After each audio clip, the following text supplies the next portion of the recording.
Hi hello నమస్తే, నేను Lahari. Welcome to crazy Lahari YouTube channel. Regular గా చపాతీ దేంతో చేస్తాం? గోధుమ పిండితో చేసుకుంటాం కదా, అలాగే జొన్న రొట్టె జొన్న పిండితో చేసుకుంటాం. అలాగే మనకి అన్ని పిండిలు కలిపి మల్టీగ్రెయిన్ ఆటా అని కూడా దొరుకుతుంది. చాలా హెల్తీ అని అంటారు. హెల్త్కి చాలా మంది డాక్టర్స్ కానీ చాలా మంది మనకి సజెస్ట్ చేస్తూ ఉంటారు. అలాగే నేను కూడా మల్టీగ్రెయిన్ ఆటా అని బయట తెచ్చుకున్నాను. మల్టీగ్రెయిన్ అంటే ఒక 5-6 రకాల పప్పులు అవన్నీ కూడా కలిపి పిండిలాగా తయారు చేసి మనకి బయట మార్కెట్లో అవైలబుల్లో ఉన్నాయి. అవే తీసుకొచ్చుకొని మనమైతే చపాతీలాగా చేసుకుని రోటీలాగా కానీ అలా చేసుకుని తింటూ ఉన్నాము.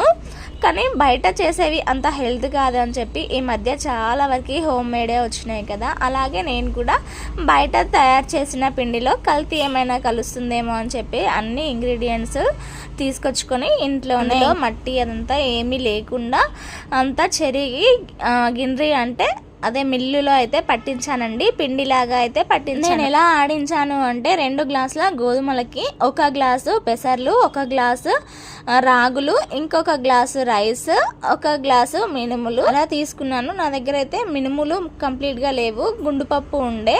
ఆ గుండుపప్పు అయితే మినపప్పు వేసాను. ఆడించిన పిండితో చపాతీ లేదా పుల్కా ఎలా చేశాను అనేది నెక్స్ట్ వీడియోలో చూద్దాం. వీడియో నచ్చితే లైక్ అండ్ సబ్స్క్రైబ్.